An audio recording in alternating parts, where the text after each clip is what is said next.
Hi viewers, welcome to our channel. Tirupati laddu వివాదం ఇప్పుడు ఆంధ్రప్రదేశ్‌లో సంచలనంగా మారింది. ఇప్పుడు దీనిపైన దేశవ్యాప్తంగా కూడా చర్చ జరుగుతుంది గదా!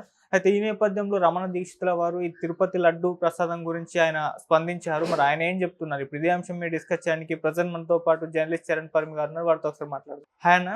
హాయ్. సో తిరుపతి లడ్డు వివాదం అయితే చంద్రబాబు నాయుడు గారు ఆరోపణలు చేయడం ఒక పెద్ద చర్చకైతే దారితీసింది. దేశవ్యాప్తంగా కూడా దీనిపైన చర్చ జరుగుతుంది. మాట్లాడుతున్నారు చాలా మంది కూడా. అయితే ఇప్పుడు రమణ దీక్షితుల వారు కూడా స్పందించారు అంటున్నారు కదా, మరి ఆయన ఏం చెప్తున్నారు ఈ తిరుపతి లడ్డు వివాదం గురించి? అంటే కొంతమంది వ్యక్తులు గత ప్రభుత్వానికి ఎవరైతే వ్యతిరేకంగా ఉన్నారో వాళ్ళు ఇప్పుడు అంతా స్పందిస్తూ వస్తున్నారు. అయితే గతంలోనే వీళ్ళు ఆ ప్రభుత్వంతో కొన్ని వివాదాలు కూడా చోటు చేసుకున్నమాట వాస్తవం. కాబట్టి ఈ వ్యాఖ్యలు అనేవి ఎలా చూడాలి అనేది మనకున్న ఒక క్వశ్చన్. అయితే ఆయన చేసిన వ్యాఖ్యలు కొట్టిపారేసేవి అయితే కాదు. సో దీంట్లో రెండు యాంగిల్స్ ఉన్నాయో ఇవి రెండు చూద్దాం. రమణ దీక్షితులు గారు టీటీడీ ప్రధాన అర్చకుడిగా గతంలో చేసి ఉన్నారు. ఇప్పుడు ఆయన గౌరవ అధ్యక్షుడిగా ఉన్నా సరే, ప్రధాన అర్చకుల్లో ఆయన ఉన్నా సరే, ఆయన డైరెక్ట్ యాక్టివిటీస్లో పాల్గొనట్లేదు. ఆయన కేవలం బయట ప్రెస్ మీట్లు ఇలాంటి ఇష్యూస్లోనే ఉన్నారు ఆయన. అయితే ఆయన చేసిన ఆరోపణ ఏంటంటే, నాకు గతం నుంచే తెలుసు దీంట్లో కల్తీ జరిగింది తిరుపతి లడ్డూకు ఉపయోగించే నెయ్యిలో. ఆ విషయాన్ని నేను అఫీషియల్గా అధికారులకు చెప్పలేదు, కానీ తోటి అర్చకులందరికీ చెబుతూ ఉన్నాను, కానీ ఎవరూ పట్టించుకోలేదు అని చెప్పేసి ఆయన అన్నాడు. ఆయన వ్యాఖ్యలోనే కొంచెం తేడా ఉంది. ఏంటంటే, అది నిజంగా కల్తీ జరుగుతుంది అని గుర్తించినప్పుడు ఆయన ఎవరికి కంప్లైంట్ చేయాలి? క్వాలిటీ చెకింగ్ కమిటీ ఉంటుంది. అంత పెద్ద దానికి క్వాలిటీ చెకింగ్ కమిటీ లేదా? ఖచ్చితంగా ఉంటుంది. వెళ్ళి వాళ్ళకి చెప్పాలి. వాళ్ళకి ఎందుకు చెప్పలేదు? లేదా లడ్డు తయారీ చేసే కమిటీ సపరేట్గా ఉంటుంది, కనీసం వాళ్ళకైనా చెప్పాలి. వాళ్ళకి ఎందుకు చెప్పలేదు? ఇవన్నీ కాకపోతే టీటీడీ చైర్మన్కే చెప్పచ్చు, ఎందుకంటే ప్రధాన అర్చకుడు, ఆయనకు డైరెక్ట్గా యాక్సెస్ ఉంటుంది. మరి ఆయనకు అటువంటి యాక్సెస్ ఎందుకు ఉపయోగించుకోలేదు? డైరెక్ట్గా ఎందుకు చెప్పలేదు? ఇది చిన్న విషయం కాదు కదా, ఎందుకంటే దానికి కూడా కోట్ల రూపాయలు ఖర్చు అవుతుంది. రోజుకి 10,000 టన్నులు ఉపయోగిస్తారు అంటే లడ్లకి ఎంత ఖర్చు వస్తుందో చూడండి. సో ఇంత జరుగుతూ ఉన్నప్పుడు ఎందుకు ఆయన మౌనం వహించి ఉన్నాడు? కేవలం తోటి అర్చకుల కంటే వాళ్ళందరూ తన కింద ఉండే వాళ్ళే కదా, వాళ్ళు ఏం చేస్తారు? వాళ్ళు ఎవరికి వెళ్ళి కంప్లైంట్ ఇవ్వాలి? ఇవ్వాల్సింది ఆయన. అలా చేయకపోవడం అనేది ముందు అసలు ఆయన చర్య విషయంలోనే డౌట్ ఉంది. అయితే ఆయన మాటల్లో ఎంతవరకు వాస్తవం ఉందని చూస్తే, నిజానికి ఆ లడ్డు అనేది ఎంతో కొంత కల్తీ అయినది మాట వాస్తవం. నిజానికి గతంలో లడ్డు టేస్ట్ కావచ్చు, సైజు కావచ్చు వేరే విధంగా ఉండేది. చాలా కాలంగా ఎప్పుడైతే గత ప్రభుత్వం వచ్చిందో ఆ ప్రభుత్వం హయాంలో సైజు తగ్గింది, టేస్ట్ తగ్గింది, ఆ నెయ్యి క్వాలిటీ అనేది తగ్గింది అనేది అనేక మంది భక్తులు కూడా చెబుతున్నమాట. అయితే ఆ క్వాలిటీ, ఆ నెయ్యిలో ఏం కలిపితే తగ్గింది అనేది ఎవరికి క్లారిటీ లేదు.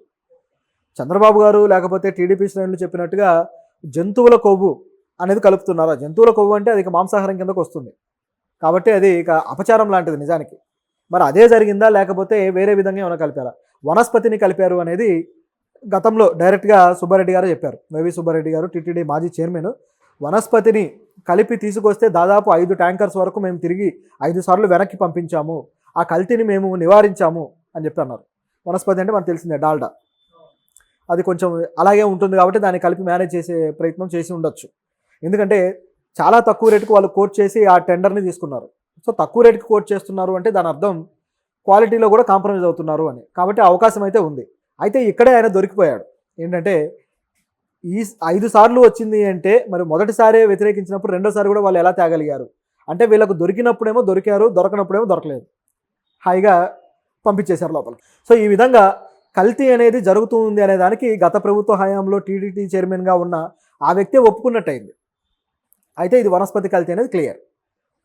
దీనికి సంబంధించి ఇప్పుడు రమణ దీక్షితులు గారు ఏమంటున్నారంటే, నేను ల్యాబ్ రిపోర్ట్ కూడా చూశాను, ఇది కల్తీ అయింది అన్నాడు. ఆ ల్యాబ్ రిపోర్ట్లో జంతువుల కొవ్వు అని ఉందా, వనస్పతి అని ఉందా? ముందు ఇది క్లారిటీ చేయాలి. అది ఆయన చెప్పడం లేదు. సో గత ప్రభుత్వాన్ని ఇబ్బంది పెట్టడానికి ఈయన మాటలు మాట్లాడినట్టుగా ఉంది చూస్తూ ఉంటే. ఇందులో కూడా ధర్మారెడ్డి గారి మీద సపరేట్గా వ్యాఖ్యలు చేయడం జరిగింది, ఈవో ధర్మారెడ్డి. సో ఈయన ఆధ్వర్యంలో ఈ టెండర్స్ పిలవడం కానీ వాళ్ళకి ఇవ్వడం కానీ ఇవన్నీ ఆయన ఆధ్వర్యంలో జరిగాయి కాబట్టి ఇప్పుడు ప్రధాన నిందితుడిగా ఈయనే కనిపిస్తున్నాడు.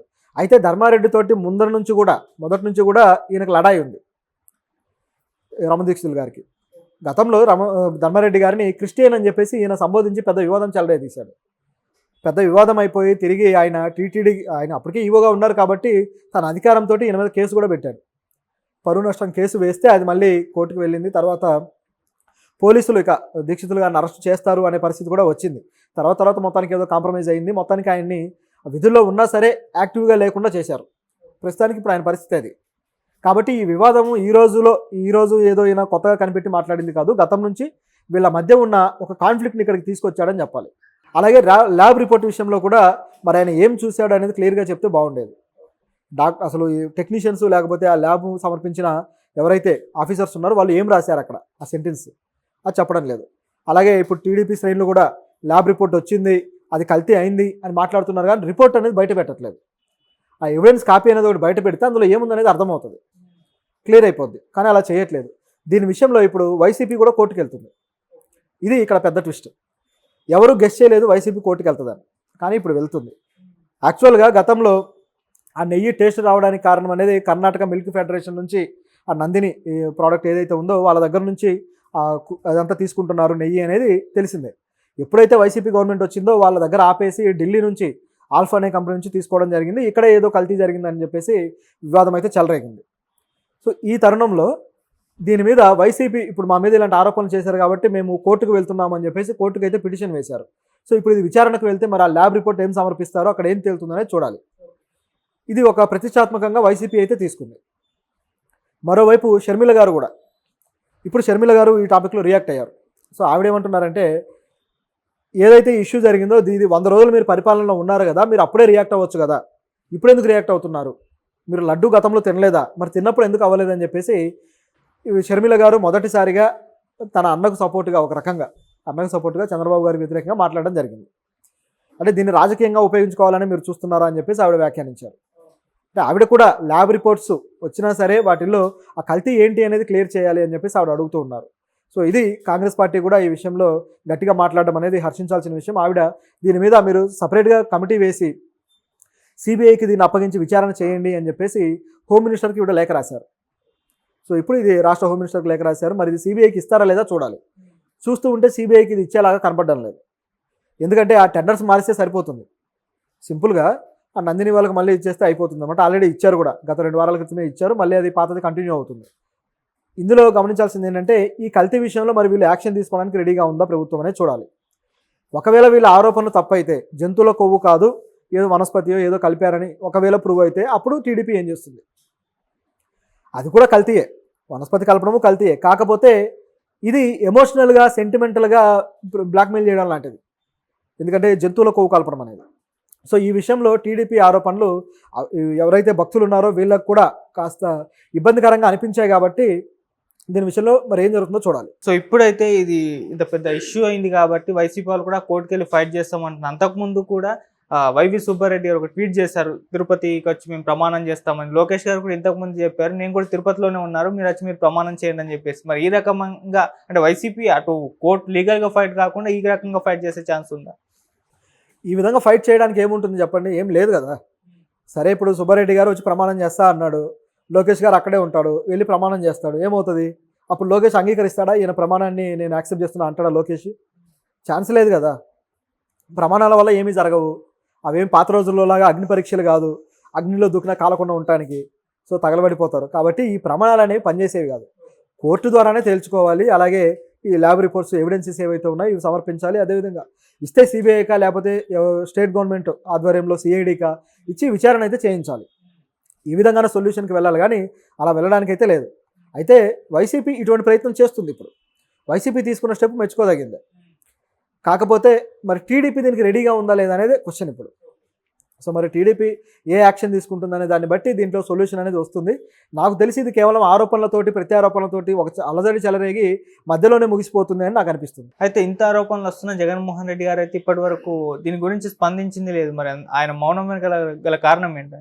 ఇది వ్యూహాత్మక మౌనం అంటారు దీన్ని చెప్పాలంటే, స్ట్రాటజికల్గా.